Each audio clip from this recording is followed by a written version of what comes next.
Pessoal, lembrando, bloco passado, nós vimos desapropriação e a desapropriação urbana, desapropriação rural. Né? Vimos que tanto a desapropriação urbana como a desapropriação rural não são pagas em dinheiro, e sim títulos. A desapropriação urbana, os títulos em até 10 anos, e a desapropriação rural em títulos até 20 anos. Vimos que esse pagamento em títulos dá-se por conta de uma penalidade, né? A chamada desapropriação sanção, diferente daquela que nós vimos, né? Por necessidade pública, utilidade pública e interesse social, onde a indenização é em dinheiro. Por quê? Porque naquela a propriedade está cumprindo sua função social. Nessa desapropriação urbana ou rural, chamada desapropriação sanção, a propriedade não está cumprindo sua função social. Então, continuando, artigo 185. Importante esse dispositivo. Preste atenção, ó. São insuscetíveis, ou seja, não cabe serem desapropriadas. Ó, não cabe a desapropriação para fins de reforma agrária. A pequena e média propriedade rural, a pequena e média propriedade rural, assim definida em lei, desde que seu proprietário não possua outra. Então, a pequena e média propriedade rural não podem ser desapropriadas para fins de reforma agrária, salvo se o seu proprietário possuir outra propriedade. E, obviamente, a propriedade produtiva, né? O que se desapropria é a propriedade improdutiva, tá? Então, esses dois casos aqui, inciso 1º e o inciso 2º do artigo 185, não pode haver a desapropriação. Só um ponto importante, pessoal, é o seguinte. Muito cuidado com a questão da indenização na desapropriação sanção. Pelo seguinte, preste atenção. Mesmo havendo a desapropriação sanção, quando se tratar de benfeitorias úteis e necessárias, a indenização vai ser em dinheiro. Como assim, Emanuel? Preste atenção. Quando a União for desapropriar a propriedade, o que ela vai fazer? Ela vai desapropriar a terra nua. Ó, vamos dizer aqui, ó, só a terra. Nua, a terra nua. Pronto. Ela desapropriou essa terra nua sem nada em títulos. Pronto. Depois que ela fez essa desapropriação da terra nua, ela vai ver se existem benfeitorias úteis e necessárias. Essas benfeitorias úteis e necessárias não serão indenizadas em títulos, e sim em dinheiro. Indeniza-se a terra em títulos e as benfeitorias em dinheiro.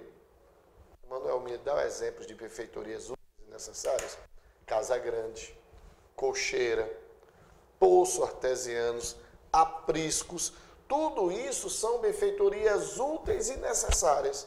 Essas benfeitorias úteis e necessárias não serão pagas em títulos, mas sim em dinheiro. Então, a terra nua, sem as benfeitorias, retiro tudo que tiver de benfeitorias.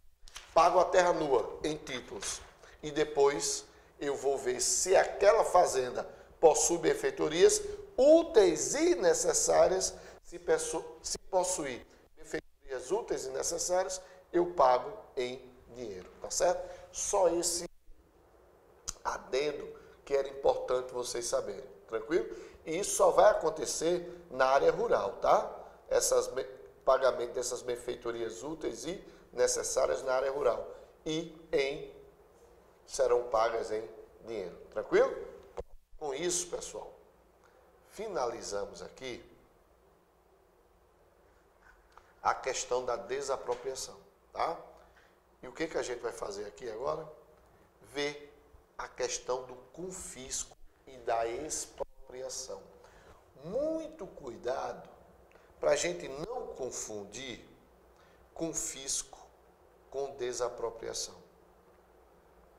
É muito comum, inclusive, autores, não é, confundirem desapropriação com expropriação. São dois termos diferentes, pessoal.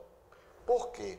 Porque na desapropriação, obrigatoriamente seja uma indenização. Seja essa indenização em dinheiro, seja essa indenização em títulos. Mas obrigatoriamente vai ter que haver uma indenização. Quando eu falo de expropriação, a gente vai ver que na expropriação não vai haver indenização. Ó, preste atenção. As propriedades rurais e urbanas de qualquer região do país onde forem localizadas culturas ilegais de plantas psicotrópicas, ou seja, maconhazinha, né? Ou a exploração do trabalho escravo na forma da lei, serão expropriadas e destinadas à reforma agrária e a programas de habitação popular. E aqui, portanto, sem qualquer indenização ao proprietário.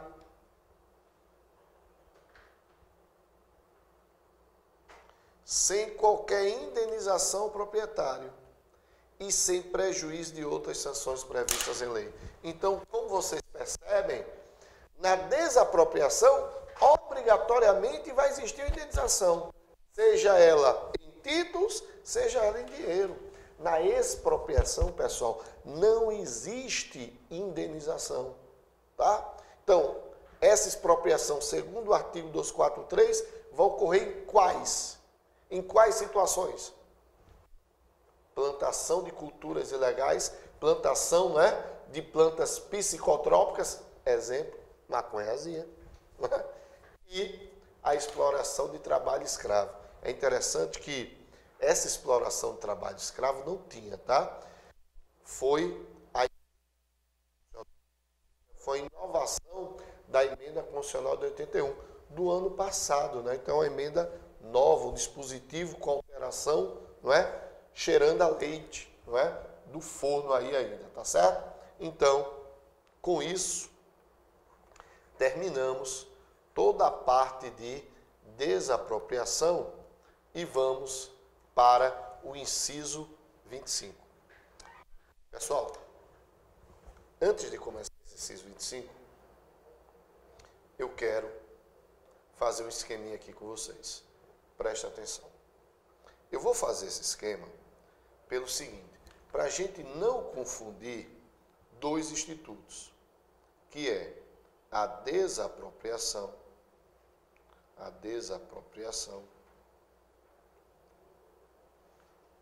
e a requisição administrativa. Preste atenção. Presta bastante atenção. A desapropriação está prevista no inciso 24. A requisição está prevista no inciso 25. A desapropriação dispõe perda de propriedade. Então, na desapropriação, determina-se uma perda de propriedade.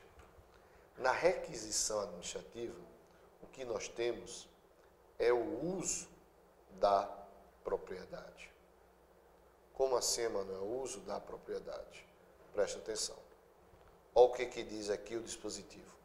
No caso de iminente perigo público, a autoridade competente poderá usar de propriedade particular assegurada ao proprietário indenização ulterior se houver dano. Então, presta atenção. Imagine vocês chuvas 3 dias seguidos aqui no Recife. Chovendo. 3 dias seguidos. Meu velho, é um caos. É um caos. Se meia hora já é um caos, imagine vocês 3 dias seguidos de chuva. O que vai acontecer? Inúmeros desabrigados. O que vai fazer, então, o poder público? Vai pegar os desabrigados e levar primeiro para os locais públicos. Mas vamos imaginar que esses locais públicos não sejam suficientes. O que ele vai fazer, então? Ele vai para as propriedades particulares. Mas veja, ele não vai tomar a propriedade particular. Ele vai apenas usar. Vamos imaginar que ele chega aqui no NUSE e diga, olha, como o NUSE tem várias salas de aula, então dá para abrigar várias pessoas na sala do NUSE. Veja, ele só vai usar enquanto durar o iminente perigo público. Depois que esse iminente perigo público acabar, ele vai embora. Aí o que vai restar, a gente já vai ver, tá? Então, preste atenção. Então, não é perda, é uso. Na desapropriação, você tem uma indenização prévia. Óbvio, por quê? Porque houve a perda. Na requisição, não. Na requisição, essa indenização não vai ser prévia. Por quê? Porque ela está condicionada, à existência de quê? De um dano. Ela está condicionada à existência de um dano. Se ela está condicionada à existência de um dano, essa desapropriação, ela é o quê? Ulterior. Emanuel, o que quer dizer ulterior? Ela quer dizer posterior. Por quê? Porque, olha o que vai acontecer. O poder público utilizou as salas do NUSE. Não houve dano nenhum. O que o poder público vai dizer? Oh, obrigado, NUSE. Valeu, tchau. Agora, se houve dano, aí ela vai lá e paga. Então, veja, por isso que ela é posterior, porque ela só vai pagar se existir o dano. Então, a indenização está condicionada à existência desse dano. Por isso que ela é posterior. E outro ponto importante, também indeniza-se, pessoal, os chamados lucros cessantes. Não é o que são lucros cessantes, são os lucros que o NUSE deixou de auferir, não é? Enquanto estava sendo usado pelo poder público. Tranquilo? Então, isso são chamados de lucros cessantes. Então, essa tabelinha aqui, velho. Visualiza essa tabela. Observe o que é desapropriação, observe o que é requisição administrativa e não pode errar em nenhuma questão, não é? Envolvendo nem desapropriação, nem requisição administrativa. Tá certo? Então, vamos para cá. Vamos voltar.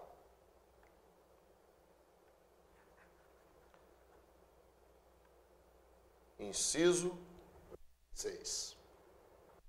Pessoal, esse inciso 26, alguns autores dizem que ele nem deveria estar aqui no inciso 26, ou seja, dentro do artigo 5º. Ele deveria estar como um direito social. Por quê? Porque quando o constituinte elaborou a Constituição, não é? Ele pensou, ao colocar esse inciso 26, tem que impedir dois fenômenos sociais. Ó, fenômeno social do êxodo rural e da favelização. Então, buscou, não é? Ele impedir, ou até, né? Impedir, eu acho difícil, mas diminuir dois fenômenos sociais. O êxodo rural e a favelização. Por quê? Vamos entender aqui. Entender aqui. A pequena propriedade rural, depois eu vou explicar o que seria pequena, assim definida em lei, desde que trabalhada pela família, não será objeto de penhora para pagamento de débitos decorrentes de sua atividade produtiva. Ora, o que acontecia? Antes da Constituição de 88, o pequeno produtor rural chegava lá no banco e dizia, olha, eu quero um empréstimo para plantar milho, plantar batata, para produzir leite. O que o banco dizia? Poxa, tranquilo, meu amigo, eu lhe empresto, sem problema nenhum. Agora, tu vai me dar o que como garantia? Olha, o cara só tinha, pessoal, como garantia a sua propriedade. Aí ele ia lá e dava como garantia a sua propriedade. O que acontecia? Muitas vezes ele não conseguia pagar esse empréstimo. O banco ia lá, ó, pá, tomava a propriedade. Que ocorria? Primeiro, fenômeno social. Cara sem nada, não é? Aquele indivíduo, aquele agricultor que só vivia da terra, sem terra nenhuma, o que ele ia fazer? Saía do campo para a cidade. Primeiro, fenômeno social. Chegando lá na cidade, não encontrava emprego, não encontrava nada. Segundo, fenômeno social, a favelização. Então, presta atenção, não é? Então, para evitar esses fenômenos sociais, o que fez o Constituinte, a partir de agora, se houver a conjunção, não é? A combinação de três pontos importantes, não vai haver, essa propriedade não vai ser objeto de penhora. Primeiro ponto aqui, ó, pequena propriedade. Opa. Então, primeiro ponto aqui, ela tem que ser pequena. O que é ser pequena? Veja só, na verdade a gente não tem conceitos próprios, né? A gente vai pelo Estatuto da Terra, pelo novo Código Florestal agora, que divide da seguinte forma. Ele diz o seguinte, pequena são aquelas propriedades entre 1 a 4 modos rurais. E esses modos rurais dependem de região para região, tá? Seja de município para município. Por exemplo, aqui em Pernambuco, a maioria, né, dos municípios, um módulo equivale a 12 hectares. Ou seja, uma pequena propriedade teria aqui em Pernambuco, mais ou menos, 48 hectares. A média de 5 a 15 e a grande, que seriam os grandes latifúndios, mais de 15 módulos rurais. Então é mais ou menos disposto dessa forma. Lembrando que nenhuma legislação ela determina o número de hectares do módulo rural. Ela só divide de 1 a 4, de 5 a 15 mais de 15. Cada região que vai definir o tamanho de cada módulo rural. Tranquilo? Então, o primeiro ponto a ser observado, para que ela não seja objeto de penhora, ela ser pequena. Segundo ponto, exclusivamente trabalhada pela família. Pessoal, por quê? Porque essa propriedade deve ser aquela propriedade de subsistência, né? Em que, primeiro momento, o cara planta para comer e o que sobrar ele vende. Então, é a propriedade de subsistência. E terceiro requisito, que o débito advenha de sua atividade produtiva. Pronto. obtendo esses três requisitos, havendo a soma desses três requisitos, não é? Essa pequena propriedade rural não será objeto de penhora. Tranquilo? Beleza? Próximo dispositivo.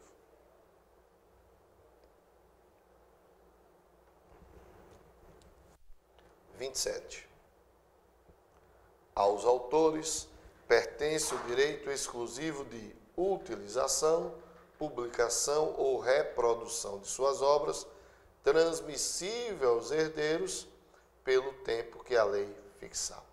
Meus amigos, aí nós temos o seguinte, né? Nós chamamos direitos autorais, né? Então, o dispositivo fala nos chamados direitos autorais. E esses direitos autorais, eles são vitalícios, né? Os direitos autorais, eles são vitalícios. Então, nasce com o indivíduo, morre com o indivíduo, tá?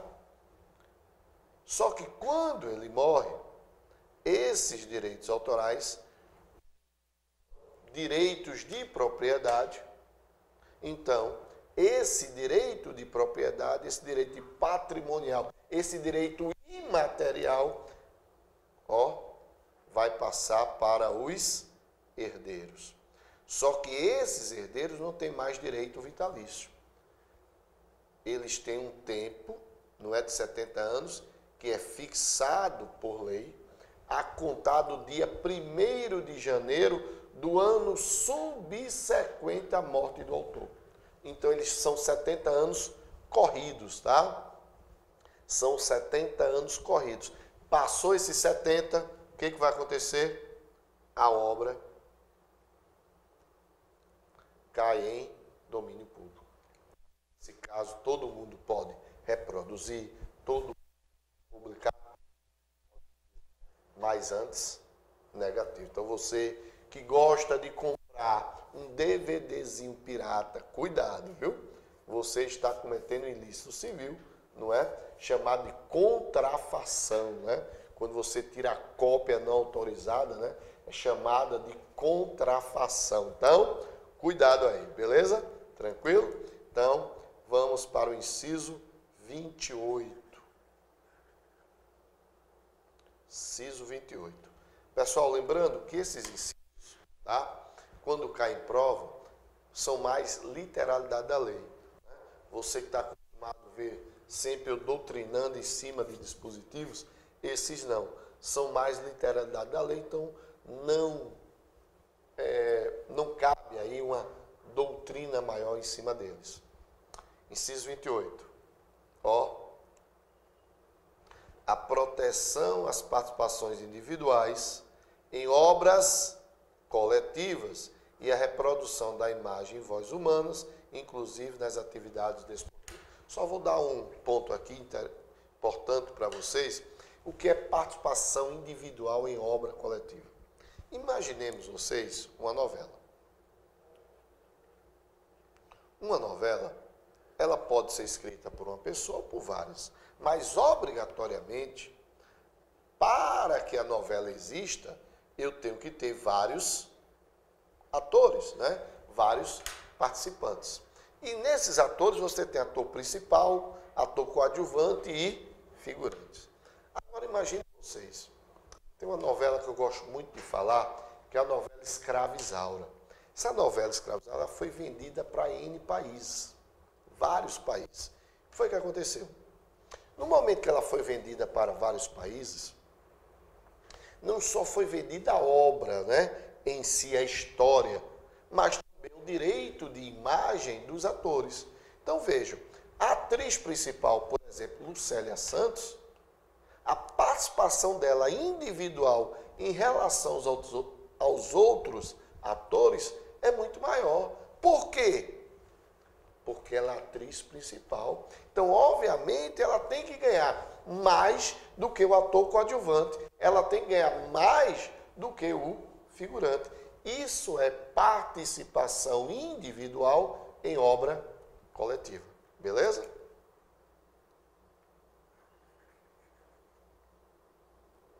Próximo. Inciso 29. Presta atenção. A lei assegurará aos autores de inventos industriais privilégio temporário para a sua utilização, bem como as criações industriais. Pessoal, diferentemente dos direitos autorais, patentes e criações industriais têm um prazo de 20 anos. Tá? Então, a patente e as criações industriais têm um prazo de 20 anos. Já a marca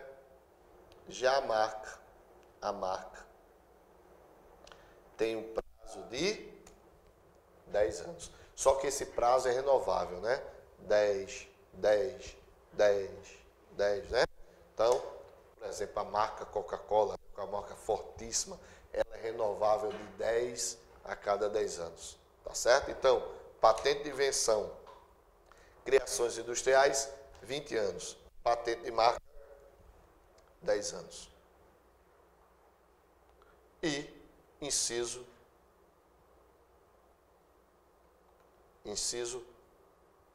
30, inciso 31. Para a gente encerrar essa parte de direito de propriedade. Preste atenção. É garantido o direito de herança, obviamente, né? Estamos tratando de propriedade aqui no Brasil, não é? Então, é garantido o direito de herança. E lembrando, pessoal, que essa herança, não é? A gente pode dividir essa herança, em duas, não é? A chamada, você tem os chamados herdeiros, você tem os chamados herdeiros necessários e os herdeiros testamentários. Os herdeiros necessários são quem? São os ascendentes, que são os pais, e você tem os descendentes, que são quem? Os filhos, tá? Então, obrigatoriamente, a herança deve ir para os herdeiros necessários. Se o indivíduo não tiver filhos, para os pais. Se o indivíduo tiver filhos, para os filhos. Mas ele pode dispor ainda 50% dos seus bens e deixar 50% dos seus bens em testamento. Os outros 50%, obrigatoriamente para os herdeiros necessários. E os outros 50%, ele pode dispor em testamento. Obviamente, se ele quiser. Se ele não quiser, ele deixa tudo para os herdeiros necessários. Beleza? E, por último, sucessão de bens de estrangeiros situados no país será regulada pela lei brasileira em benefício dos filhos brasileiros, que não lhe seja mais favorável a lei pessoal do decúbito. Pessoal, aqui, importante aqui, sabe o que é? O seguinte, ó, presta atenção. Imagine vocês que eu tenho um estrangeiro, vamos dizer aqui um italiano, e esse italiano é casado com um brasileiro, uma brasileira, ou tem filhos brasileiros, e seus bens estão situados aqui no Brasil. Vamos imaginar que esse italiano, esse estrangeiro morreu. Veja só, quando uma pessoa morre, os bens não são transferidos automaticamente para os herdeiros. Você tem que entrar judicialmente para, através de uma ação judicial, esses bens ser transferidos para você, através de um arrolamento, através de um inventário. Veja, o que a lei diz? Que pode, em benefício, se será a sucessão de bens de estrangeiros, se terá, a sucessão de bens de estrangeiros situados no país será regulada pela lei brasileira em benefício do cônjuge ou dos filhos, sempre que não lhe seja mais favorável a lei pessoal do decúgio. Então, o que que acontece? Na verdade, o dispositivo dá uma faculdade, não é uma obrigação, é uma faculdade aos filhos ou ao cônjuge de escolher qual lei ele vai aplicar para a questão dos bens. Veja, não é uma obrigação, é uma faculdade. Então, ele vai dizer, ó, qual lei é mais favorável, aqui é o princípio da aplicação, né, da lei mais favorável. Qual é a lei mais favorável que eu posso utilizar? É a lei do cara que morreu ou é a lei brasileira? Então, ela tem a faculdade de escolher qual seria mais favorável. Emanuel, dá um exemplo aí. Vamos imaginar que aqui no Brasil, só exemplo fictício, tá? Que aqui no Brasil, a lei diga que o inventário leva 1 ano. E lá na Itália, a lei diz que o inventário leva 6 meses. Obviamente, a lei italiana é mais favorável. Então, se ela quiser, o cônjuge brasileiro ou os filhos poderão utilizar a lei italiana pelo princípio da lei mais favorável. Tá certo? Mais uma vez, é uma obrigação, é uma faculdade. Agora, cuidado, pegadinha de prova. Sabe o que a prova vai dizer, principalmente CESP? Se é possível a combinação de leis. Ou seja, o que ela quer dizer?